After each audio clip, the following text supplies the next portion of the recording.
¿Qué tal amigos de obrerofiel.com? Aquí estamos para entregarles otro video relacionado a la celebración de los 500 años de la Reforma. Mi nombre es Iván León y en esta ocasión estoy acompañado por Octavio Esqueda. Octavio, ¿qué tal? ¿Qué tal? Saludos a todos ustedes. Cuéntanos rápidamente dónde estás en este momento. Sí, estoy aquí en mi oficina en la Facultad de Teología Talbot, que es parte de la Universidad Cristiana Biola, al sur de Los Ángeles, en La Mirada, California. Excelente, y tengo entendido que tú te has especializado mucho en todo lo que tiene que ver a la reforma y puntualmente a la conexión que existe con el mundo latino. De hecho, hablas de que hubo una reforma hispana. Cuéntanos de qué se trata esto, porque mucha gente solo asocia la reforma con el contexto alemán. Así es, y este descubrimiento, por así decirlo, fue algo que me ha impactado y gracias a Dios ha abierto la oportunidad de compartirlo con muchas personas y aprovecho dar las gracias para compartirlo con ustedes. Es algo que casi nadie sabe, que ahora que celebramos los 500 años del inicio de la Reforma, también es importante reconocer que hubo una reforma en España, que hubo reformadores españoles que también llegaron a las mismas conclusiones que Lutero y otros reformadores, que la salvación es por la fe, a través de la gracia de Dios, que le vive la autoridad principal. Y ahora muchos disfrutamos de esa herencia, aunque tristemente la reforma fue aniquilada en España por la Inquisición y también en las colonias en Latinoamérica, y por más de 300 años estuvimos en cuarentena de la influencia de los reformadores españoles, pero en resumidas cuentas lo importante es saber que hubo reformadores españoles de nosotros, porque a veces cuando hablamos de la reforma en España muchos piensan que la reforma fue extranjera, se dio en otros países. En Latinoamérica a veces pensamos que el protestantismo es una fe de los norteamericanos, pero no, es una fe auténtica de nosotros también, de nuestra herencia. Bueno, y la reforma alemana tiene una fecha puntual, o sea, se la celebra en torno al 31, ¿no?, de octubre. ¿Hay una fecha así tan firme también dentro de lo que es la reforma hispana? No hay una fecha puntual que se pueda decir que fue el inicio, pero fue unos años después de Lutero. Por ahí en 1550, 60 se empezaron a unos autos de fe en contra de reformadores, y a partir de esa época tenemos varios ejemplos de gente que propagó el mensaje del Evangelio eh, basado en las Escrituras. ¿Podés mencionar alguno de los protagonistas dentro del mundo alemán? Obviamente hablamos de Lutero y de algunos otros más, pero dentro de esta reforma hispana que vos mencionas, ¿quiénes fueron los referentes? Sí, hay varios, solo darte un trasfondo general. Específicamente en Sevilla, por ejemplo, que es uno de los lugares donde hubo un movimiento de reformadores grandes, tenemos dos lugares, uno en una iglesia que se reunía de forma clandestina, y, y uno de los líderes de la iglesia era Constantino Ponce de la Fuente, uno de los reformadores españoles importantes, predicador de la Catedral de Sevilla. Llegó a ser el capellán personal del emperador Carlos I de España, Carlos V de Alemania, de su hijo Felipe II, y uno de los líderes de esta iglesia. Entonces ese es un ejemplo principal. Otro grupo importante afuera de la ciudad de Sevilla está una ciudad que se llama Santiponce, y en Santiponce hay un monasterio que era un monasterio de monjes jerónimos, se llama el monasterio de San Isidoro del Campo, y muchos de los monjes ahí también se convirtieron, y 10 lograron escapar de España. Lo trágico fue que la Inquisición los descubrió, los quemó en la hoguera, quemó la casa donde se reunían en Sevilla, extinguió la reforma española. 12 lograron escapar, y todos conocemos a los más importantes. Caserodo de Reina, que fue que tradujo la Biblia al español por primera vez, Uh -huh. de los idiomas originales, la Biblia completa. En Y español, la Biblia en español. La Biblia en español, claro, porque eso fue un movimiento importante de la Reforma, traducir las escrituras al lenguaje del pueblo. Entonces la Biblia del oso, que se conoce por la portada de un oso, que hizo Reina, es la primera versión completa en español basada en los idiomas originales, que por cierto es más antigua que la del rey Jorge, de la King James en inglés.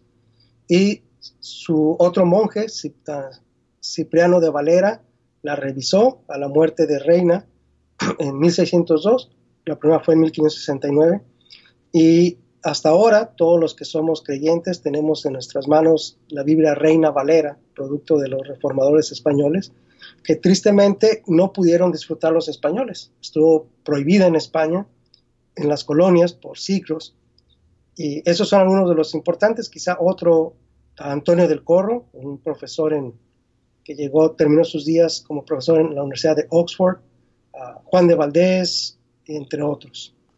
Bueno, no es un dato menor el que acabas de dar, ¿no? Que una de las versiones de la Biblia, pues, de mayor penetración en las iglesias hoy, data, ¿no? A este gran acontecimiento, claro, de la Reforma, y puntualmente impactado por aquellos españoles. Así es. Y algo interesante también a resaltar sobre la traducción de la Reina Valera, que es un ejemplo clásico e importante de lo que se conoce en el mundo de las artes, literatura, como el siglo de oro español.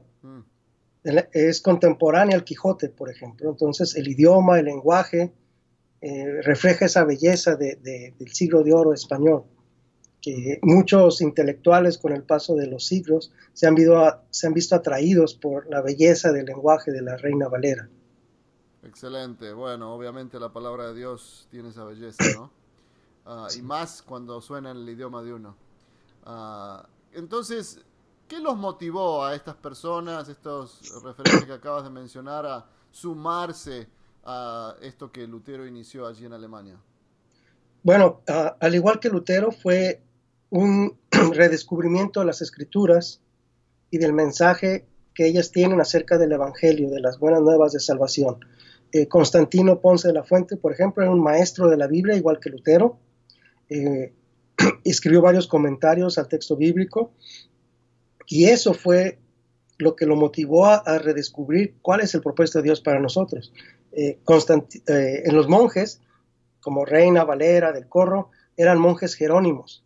Como Jerónimo fue el que tradujo la Biblia al latín, se conoció por siglos como la Vulgata latina, y estos monjes trabajaban el texto bíblico, hablaban obviamente castellano, griego, hebreo, inglés, francés, y ese estudio de las Escrituras fue lo que los llevó a llegar a esas conclusiones básicas de la Reforma. La autoridad máxima es la Biblia, la salvación es por la gracia de Dios, y se obtiene solamente a través de la fe en Jesucristo, y Jesús es el único mediador entre Dios y los hombres. Excelente. Bueno, muchas de estas cosas tuvieron un impacto positivo, como acabas de detallar algunos de ellos ya, y me imagino que, como todas las cosas, también algún impacto negativo, ¿no? ¿Podemos mencionar alguno de los dos y cómo balancear eso? Sí, claro, definitivamente. Creo que parte de lo positivo esencial fue el redescubrimiento de la fe sencilla del Evangelio, que es sencilla, es para todos, es accesible, todos podemos tener ese acceso al Señor, el sacerdocio del creyente. La salvación no se obtiene por méritos humanos, es por la gracia de Dios. La autoridad de las Escrituras accesibles para todos. La importancia de centrarnos en lo esencial y no en lo secundario, esos son aspectos positivos. Dentro del aspecto negativo, se da una libertad de buscar la voluntad de Dios, que en ocasiones lleva a un libertinaje. Es decir, muchas personas siguen una fe individualista pensando que mi relación con Dios depende solo de mí y Dios, y no de la iglesia en general. Entonces también se ha dado lugar a disputas por cuestiones secundarias. Por ejemplo, uno de mis héroes ahora es Antonio del Corro, uno de los reformadores españoles, y él fue perseguido por la Inquisición pero después fue perseguido por los protestantes, Mm. porque él se rehusaba a tomar partido en disputas secundarias doctrinales. Por ejemplo, con el tiempo al inicio de la Reforma hubo disputas entre calvinistas y luteranos sobre el significado de la Cena del Señor. Y en una carta a los pastores luteranos de Amberes, del Corro les escribe diciendo que tenemos que enfocarnos, o tenían que enfocarse como cristianos, en lo esencial. Y muchas de esas declaraciones de fe o prácticas eran buenas, eran importantes, pero muchos la querían poner al nivel de un quinto evangelio. Es decir, son esenciales. El que no las cree es excomulgado. Entonces, él se rehusaba a tomar partido, o más bien hacer algo secundario, hacer lo esencial. Y tristemente, Antonio del Corro fue perseguido el resto de su vida también, primero por los católicos, después por los protestantes. Entonces vemos, eso puede ser un legado negativo. Quizá otro, para mí esencial, como sabemos, el inicio de la Reforma se dio con Lutero protestando sobre la venta de indulgencias. Detrás de esa teoría estaba que el favor de Dios se obtiene por méritos humanos, especialmente financieros. En otras palabras, al yo dar dinero a Dios, Él permite que pase menos tiempo en el purgatorio. Dios se agrada cuando yo le doy dinero, y cuando yo doy dinero, Dios me bendice. Y tristemente ahora en muchos ambientes protestantes tiene esa misma ideología, y está basada en lo que algunos denominan el evangelio de la prosperidad, ¿verdad? Sí, pacte, créale a Dios, siembre. Yo le doy dinero a Dios y Dios me va a bendecir. Cuando yo doy dinero económico, doy cuestiones económicas, cuando yo muestro mi fe en Dios, yo le creo a Dios, entonces Dios me bendice. La bendición de Dios depende de mi ofrenda. Y obviamente una ofrenda a un líder que se hace rico a través de ella, como sucedió en el caso de la Iglesia Católica. Ahora son algunos que se denominan pastores o líderes. Tristemente, a 500 años vemos el mismo fenómeno, la misma idea, que yo creo que Lutero, si estuviera aquí, protestaría igual. Decía, no, el favor de Dios no se obtiene a través de los méritos humanos, sino por la gracia de Dios. Wow, así que muchos de estos problemas, aunque han habido reformas y protestas, todavía permanecen. Y justamente mi pregunta ahora aquí que le estoy haciendo a todos los que participan de este diálogo va en esta dirección. Dejemos de lado la historia y lo que sucedió, y pensemos un poco más imaginativamente, ¿no? Si Lutero hubiera nacido en nuestros tiempos e incluso fuera hispano, ¿frente a qué dilemas de nuestra comunidad él reaccionaría? ¿Cómo sería su vida? ¿En qué enfocaría su atención? Sí, bueno, yo creo que por lo menos en tres. Uno, el que acabo de mencionar, de la creencia que el favor de Dios se obtiene a través de nuestros medios económicos y no la gracia de Dios, ya sea por salir del purgatorio antes y ahora es por la prosperidad económica. En segundo, la importancia de regresar a las Escrituras, el tener acceso directo a ellas, donde todos podemos ser sacerdotes. Bueno, te voy a mencionar una, dije tres, son cuatro. Otra, algo que hizo Lutero fue que todas las vocaciones, todo el servicio a Dios, no importa lo que hagamos, es importante y le agrada al Señor. Esa separación entre los clérigos y los laicos, que solamente los que son en el ministerio de tiempo completo, como decimos, sirven a Dios. Y no es así. Un ama de casa, un zapatero, un obrero, sirve a Dios, tiene el mismo valor, su servicio es importante. Entonces a veces tenemos esa dicotomía, ¿verdad?, entre la iglesia y el mundo, entre lo sagrado y lo secular. Creo que sería otro punto que Lutero hablaría con mucha claridad.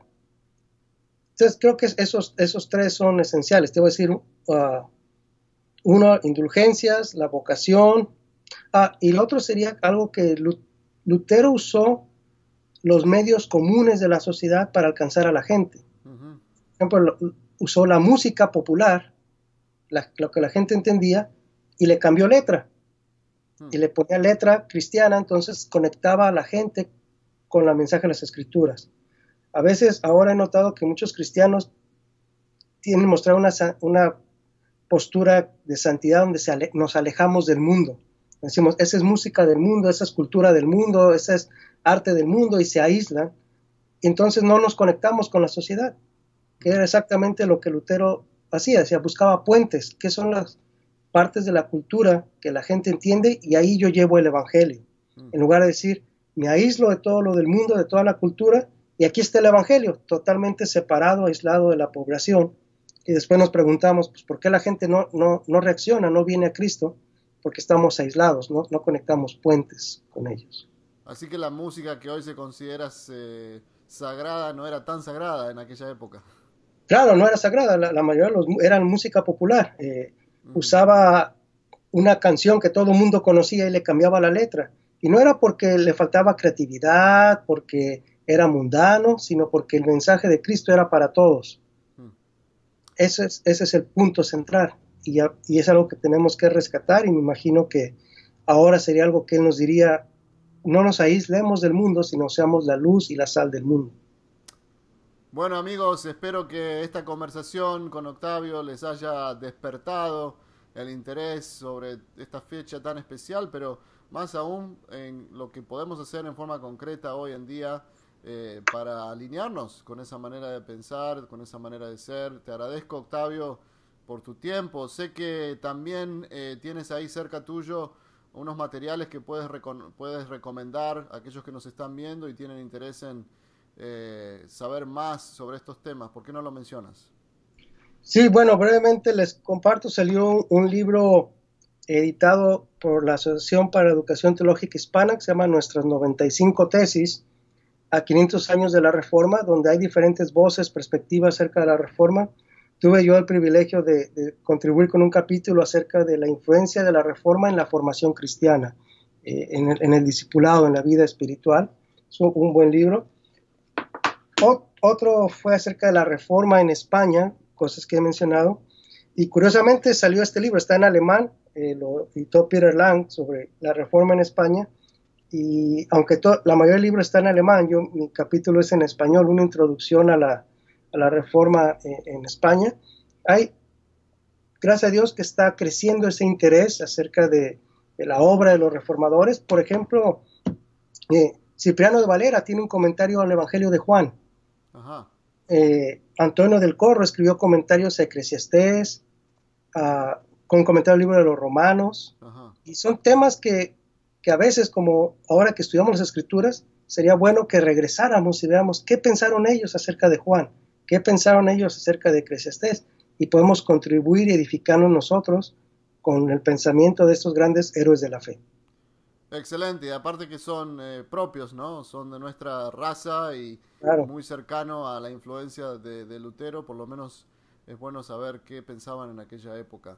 Muchas gracias realmente por motivarnos.